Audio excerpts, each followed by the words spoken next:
Houston Texans, Houston Rockets, Houston Dynamo, Houston everything, Houston born and raised, H-Town Rebel Space Cadet Sports. Ladies and gentlemen, boys and girls, children of all ages, folks of all stripes, and distinguished guests, put your hands together for the Space Cadet Sports Podcast. Houston, we have Paul Salazar Jr. Hey y'all, welcome back to the Space Cadet Sports Podcast, your Houston sports podcast for diehard Houston sports fans, from a diehard Houston sports fan. I'm Paul Salazar Jr., your favorite diehard Astros fan podcaster. I'm an actor, improviser, writer, creative multi-hyphenate, and most importantly, I'm a proud Houston native, and I have the receipts to prove it. That's right, I went to Big Ike on the Northwest side, believe it or not. Swoop, swoop.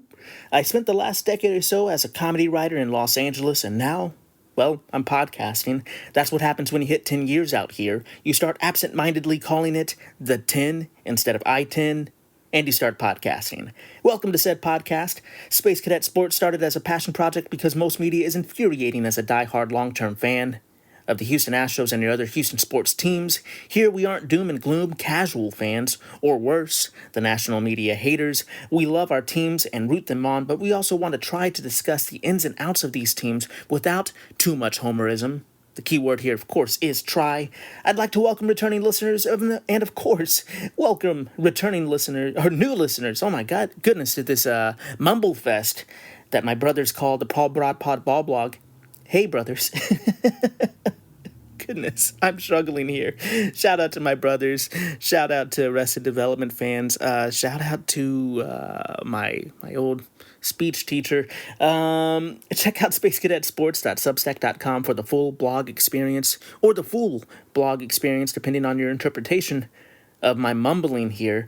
We're recording this transmission here in sunny Los Angeles, where I'm joined, as always, by my co-host and co-producer, the Roz to my Frasier.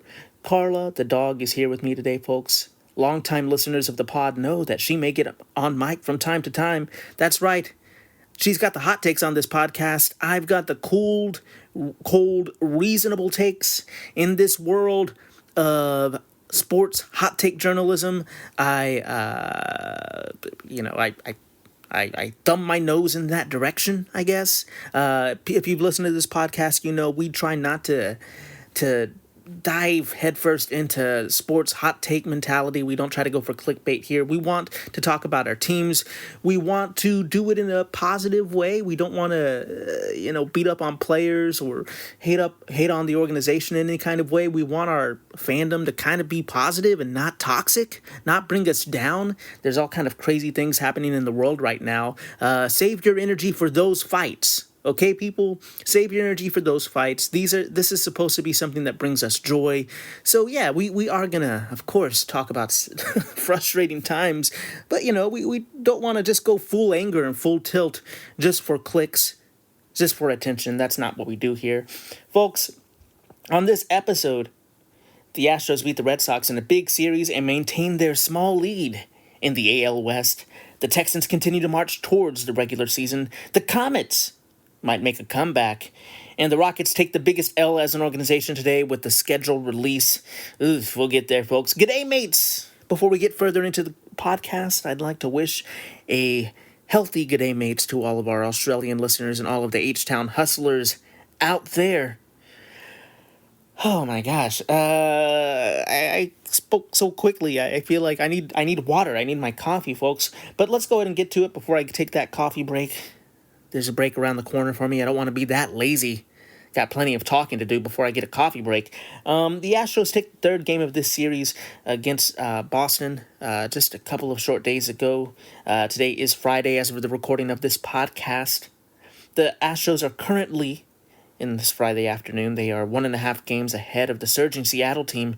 That is in second place in the AL West, and, luckily that Seattle team is finally starting to lose some games. They really have been on a heater lately. The Astros are 6-4 of the last 10 here, folks. So getting back to that Boston series a little bit, because of the Hader injury, we kind of got a podcast out there in the middle of that series after that first game. The second game of that series against Boston was some spoiled spaghetti. that I'm sure all of us really want to forget about, at least desperately want to forget about. A good spaghetti start was ruined, folks. He went 5 innings pitched in his second start back, giving up 1 hit, 2 runs, 2 earned runs, 5 walks. Definitely not the direction we were hoping for there, with just 3 strikeouts, but he did do enough to keep the Astros competitive in this game. In the keys of the game, I said we didn't want him to walk too many, but we just wanted him to gobble up enough innings and keep this team competitive, and he did do that. He did achieve that. However, the Astros offense and the Astros bullpen mightily struggled in this second game. It was really a tough bullpen day that we don't want to report on, from Sean Dubin and Colton Gordon, two guys that recently got called up and added to the bullpen. And Chas McCormick also pitched in this game, which, the highlight of this game was in the 9th inning with Chas McCormick pitching and with the Astros not getting shut out, losing 14-1.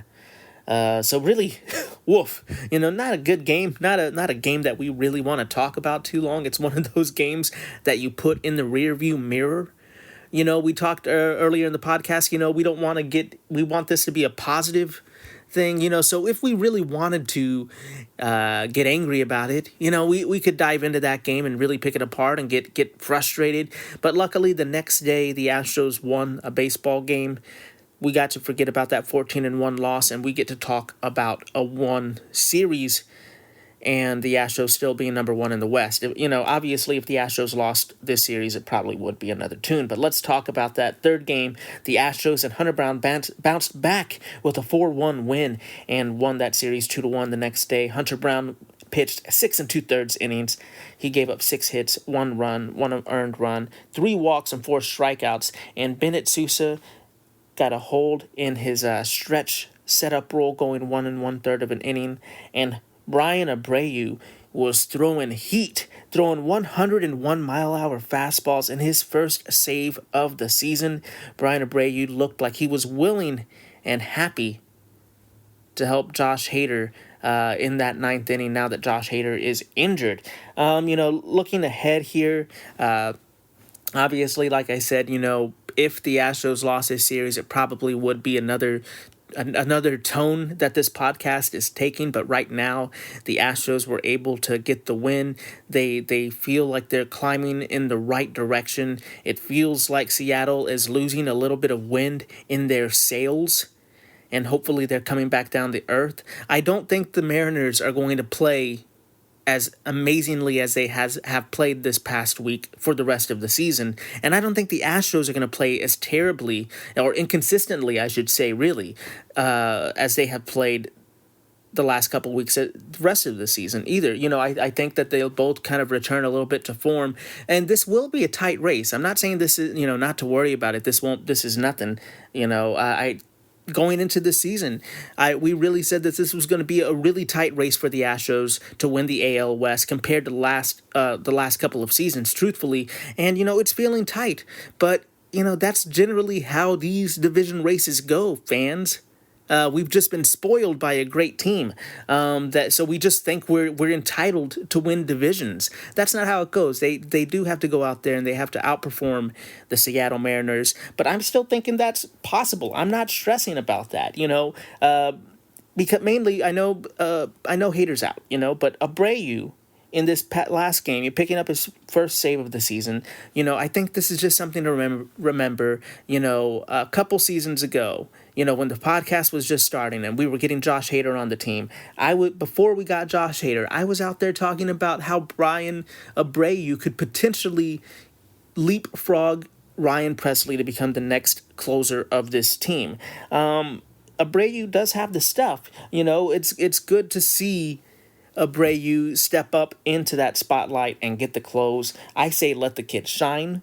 But manager Joe Espada says that no closer title is given yet. And some fans are trying to read the tea leaves here, trying to be like, well, he doesn't trust Abreu.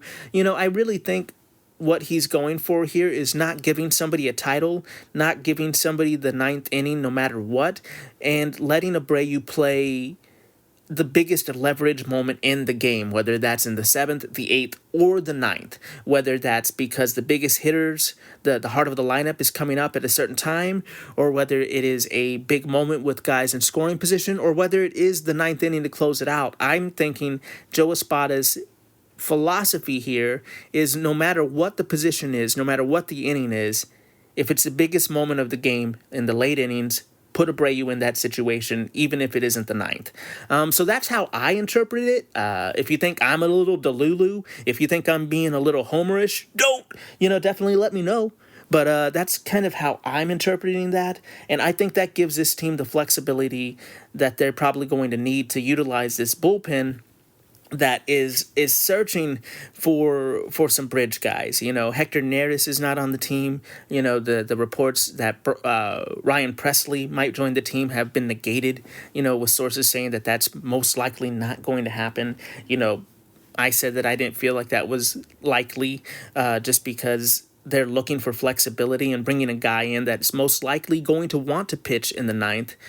Is that, and also would most likely get DFA'd at some point. That when he's Ryan Presley, I don't think that's something the team wants to do. I think I'm looking at this and I'm saying, it could work. This could work. This could be great. But really, the other arms in the pen and Joe Espada's pitching changes are going to have to be very consistent, as in the results are going to have to always, have to be consistently working, or this will be put into question and put into doubt really quickly, and that's going to be tough to do because bullpens are always in flux.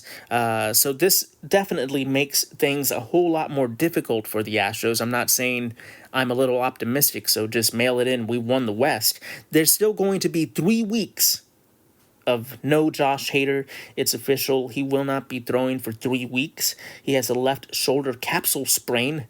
I believe I'm reading that correctly. I apologize if that's, this is the first physical injury of Josh Hader's career. He's only had one IL stint due to illness before this. So he has been a fairly consistent, healthy guy. It's just been these Astros are just really unlucky this season with injuries, with Hader gone for this long, with me feeling very confident in Brian Abreu, we really, and feeling confident that manager Joe Espada can figure out this bullpen. We're still looking at these other arms in the pen. We need Brian King to return to his first half-season form. We're going to need Bennett Sousa to continue to have a career year that he's been having so far this season. We need Steven Okert and Caleb Ort to step up and be the more consistent and kind of be those bridge guys when needed to be. And honestly, these pitchers that used to be starting pitchers in the back end of the rotation, they're going to have to adjust to the new bullpen roles and long relief roles fairly quickly. So that is a lot for a group of people on this team. However, this team really has stepped up this whole season long. It seems like whenever you wear an Astros jersey, you're just expected to be consistent. And, I think it is going to be difficult for sure, for to rely on some of these players that are unheralded, or the Astros really haven't had to rely on that much, or Enel De Los Santos, who is a new member of the team. But I do think it's possible, and I don't think it is out of, like completely crazy that the Astros could figure out this kind of a bullpen situation. But, with that being said, we're going to take a quick break. On the other side of this break, we're going to talk about the series against Baltimore and some other Houston sports. We'll be right back. Houston Astros, Houston Texans, Houston Rockets, Houston Dynamo, Houston everything, Houston born and raised, H-Town Rebel Space Cadet Sports. And we're back. Welcome back, folks, to the Space Cadet Sports Podcast. I'm your irreverent host, Paul Salazar Jr. I say I'm irreverent because I tell you who I am in the middle of the podcast as if you just started in the middle. Nobody does that, but still, it's industry standard, so we must do it We have to make the industry happy, folks. Let's talk about some upcoming games for your Houston sports teams. We'll definitely talk about your Astros series coming up against Baltimore. But the Texans, are you ready for some foosball, folks? The Texans will play their second preseason game against the Carolina Panthers on Saturday. It's the second week of preseason. Outside of missing some safeties, outside of missing some running back, this team, mostly we're still waiting in a holding pattern to get some big news out of Houston Texans camp, which will probably happen after the second game. However, I know you Texans fans are salivating for some football news, so stay tuned. We'll definitely talk about some more Texans as the preseason progresses. But back to baseball for you baseball fans. Today, Friday, the Astros start their series against the Baltimore Orioles. La Grasa will take the mound for the Astros. Framber Valdez is looking for a bounce-back game. Framber is 11-5 on the season with a 2.97 ERA, 145 and 2/3 of an inning pitched with 145 strikeouts and a 1.16 WHIP. Those stats are looking good. If I asked Astros fans how good of a season Framber has had, they'd probably just say it's been terrible because his last start was not that great. But he's been fairly great this season. I'm looking for a great bounce-back game here. Quality start, 6 innings. I think he has it in him. The Orioles will pitch Brandon Young, 26-year-old right-handed pitcher with only 10 games in his career so far. He is 0-6 with a 6.70 ERA and 44 and 1/3 of an inning pitched with 40 strikeouts and a 1.74 WHIP. Young here, he's unheralded, and you're hoping that the Astros can pounce on a pitcher like this, but sometimes this is the exact type of pitcher that the Astros make look like a Cy Young winner. So hopefully this won't be a pitching matchup. The Astros will go out, support Framber with some run support, and help him bounce back. We got our fingers crossed. Carla's got her paws crossed. That's what we're hoping for. Tomorrow, that's going to be Saturday for you listeners. If you're not listening, why don't you listen the same day I record? Why don't you? But for those of you who are probably listening later, Saturday's game. Serenity now. The Astros are sending Jason Alexander to the mound. Jason Alexander, George Costanza himself returns, hoping for another great outing, hoping for no shrinkage. This season he is 3-1 with a 5.02 ERA and 37 2/3 of an inning pitched with 29 strikeouts and a 1.46 WHIP. He'll be pitching against You Are Not the Father, Cade Povich. He's a 25-year-old left-handed pitcher who was 2-6 on the season with a 4.95 ERA, 76 1/3 of an inning pitched with 80 strikeouts and a 1.43 WHIP. So we'll see how Mr. Povich does in that game against Jason Alexander. And Sunday's matinee game will have El Reptil, Mr. Cool Coffee himself.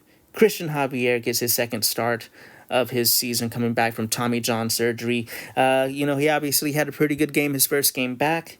His stats are 1-0 with a 3.60 ERA in 5 innings pitched with 5 strikeouts and making that a 1 WHIP. So Christian Javier looked pretty sharp. He looked like he's competing. A lot of fans are feeling fairly confident about him. He's very quickly slotting into that third starter position. So, we're looking for him to have another consistent start where I think he's doing good. We probably don't want him to go more than 5 innings or anything like that. So we're hoping La Grasa and Jason Alexander can eat some innings so that Christian Javier doesn't have to go too deep into this game to set him up for success coming off of that injury. Christian Javier will be pitching against Baltimore's Dean Kramer. So 2 Seinfeld guys in one series. We should have had a Seinfeld bobblehead night. Kramer is a veteran inning eater. He's 8-9 on this season with 4.17 ERA and 140 1/3 of an innings pitched this season with 116 strikeouts and a 1.25 WHIP. So we're looking for the Astros to go into this series, and truthfully, we need them to win all the series going forward. That's just what you want until these Mariners start running out of steam and come down to earth. So they're going to have to,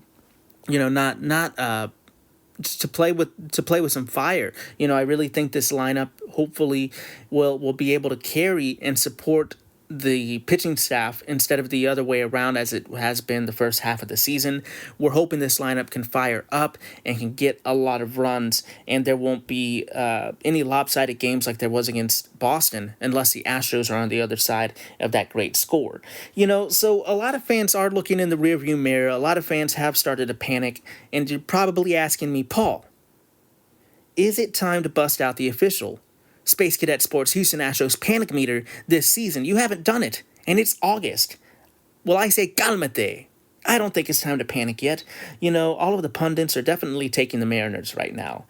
But since when have the Mariners ever stepped up late in the season? For as long as I can remember now, the Mariners shrink in the big moment, and the Astros tend to find a way to become consistent.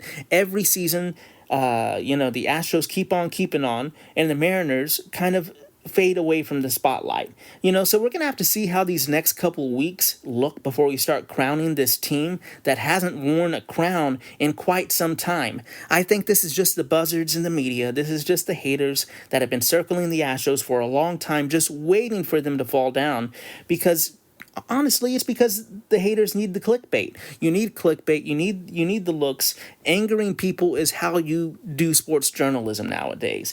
So that's just what it is. They're trying to get people all riled up. I say, let's wait a week or so. Let's see how these teams continue to play. I think that the other team's players, if the Astros team can get some players healthy, and Espada and the bullpen can just manage these next couple of series, I think this team is going to be fine. But folks, before we end, I know foosball is around the corner, but we have to talk about your Houston Rockets. Now you know what? Before, I don't want to end on I was going to talk about the Comets first, but we're going to talk about the Rockets because I don't want to end on a complete sour note. But let's talk about some Houston basketball. The Houston Rockets released their schedule, and on the schedule release, they somehow, some way, they ended up taking their first loss of the season without playing a single basketball game. I don't know if you've seen this video that the Houston Rockets posted with their schedule release, with this kid like walking around. He's like a realtor, I think, like a TikTok realtor, and it's bad. Look, I don't like criticizing other people just to be critical or just to be mean all the time. I don't want to be a hater, but this video is not it. It I don't know how many people had to sit and approve this, but it is wildly bad. And I think I don't even know. I don't know who this guy is, but if this is a trend, I'm guessing that happens on TikTok with TikTok realtors. I don't know who thought the Rockets announcing their schedule as if they're doing some kind of open house was a good idea, but it is not. It just didn't work. I don't know. I guess this is me saying if the Rockets need some media people, I'd be happy to I'd be happy to throw my hat in the ring. If you're one of the Rockets media people and you want to defend this choice, if you want to tell me I'm wrong, that I just don't see it, that the internet, us fools in the public, we just don't see what you media mavens, you marvels are doing out there, you can come on the podcast, let me know. I just don't think it's it. I didn't think it was funny. I thought it was a little weird. I know I'm a little old. Maybe this is a young person thing. Are you young and you thought this was good and you think I'm just chuggy out here? I don't know. Maybe I don't get it, but this video really, I thought wasn't it, and pretty much the internet agreed. It's very rare that the whole of the internet agrees on something, but today they all agreed that this Rockets video was bad, and not even in a way that they're trolling Rockets fans. They feel bad for us. That's how you know it's bad, when other sports fans are like, oof, we feel bad for you. So I don't know. It was tough. If you haven't seen the video, don't watch it if you're having a bad day. Maybe shower yourself with positivity before you see that, because it definitely put me in a foul mood. But to put you in a little bit of a better mood before we end up the podcast, folks, the Houston Comets might return to Houston. That's right. Tillman Fertitta, who, is kind of a real life, Dr. Seuss villain of sorts. He's not exactly my favorite owner or favorite guy, but he has put in a bid for the Connecticut Sun, And from all that we hear from sources, the WNBA and the NBA like the idea of the Sun moving to Houston if the bid is right. Frankly, Tillman Fertitta didn't have the money to to pay for a new franchise from the WNBA. He didn't have that much funds. I don't know if he has enough funds to realistically do this or if it's just a bid, and we'll have to see what the WNBA feels. But so I'm not saying we have the Comets and start throwing the parades, but as an old school Houston fan, I love those Comet Days, Cynthia Cooper, Cheryl Swoops, Tina Thompson. We love the Comets here. It'd be nice to have them back. It'd be nice to have a WNBA team in Houston. Let me know what you think, folks. And with that being said, that's going to do it for this transmission, Space Cadets. Thank you so much for listening to the podcast today. Please like, rate, review, subscribe, share, bop it, kick it, skip it, smash all of those buttons for me. We are a small podcast and only go as far as our listenership takes us. We are supported by listeners like you. Dun, dun, dun, dun. So please share with a Houston fan or an Australian in your life and give us a 5-star rating wherever you listen to this podcast. Go ahead and check out the Substack if you'd be so kind. That's spacecadetsports.substack.com, where you can be a subscriber and get most of the podcasts, well, all of the podcasts and most of the content on that Substack for free. We like just engaging, sharing this Houston sports news, folks. That premium subscription is just a way to support me and buy treats for Carla. If you want to support me in another way, you can buy my merch. Get an aircraft carrier Cam Smith hat. Get a Carla the dog hat. Get a Don't Sleep on Houston t-shirt, folks. Please, I'm out here hustling for you. Support the podcast if you can. Let me know what you think. Let me know if you're excited about the comments. Reach out on social media at Space Cadet Sports, at spacecadetsports.bsky.social, or call in on SpeakPipe and leave a voicemail, speakpipe.com/spacecadetsports. Let me know your take. If it isn't too crazy, I'll respond to it on the podcast. If it is crazy, I'll throw it with the rest of them in the incinerator and never talk to you again. If you're with that pleasantness, if you're like, I need some more of this guy in my life, I need some more weird jokes, you can find me on social media making jokes, memes, art, podcasts, and so much more at Paul Salazar Jr. That's paulsalazarjr.net, because I'm nothing but net, where you can find my merch, you can find my other Substack, and all my other nonsense if you're nasty. Thanks so much for listening. Thanks for supporting. Remember to be the best that you can be. Keep your head up, kid. And as always, vamos Houston.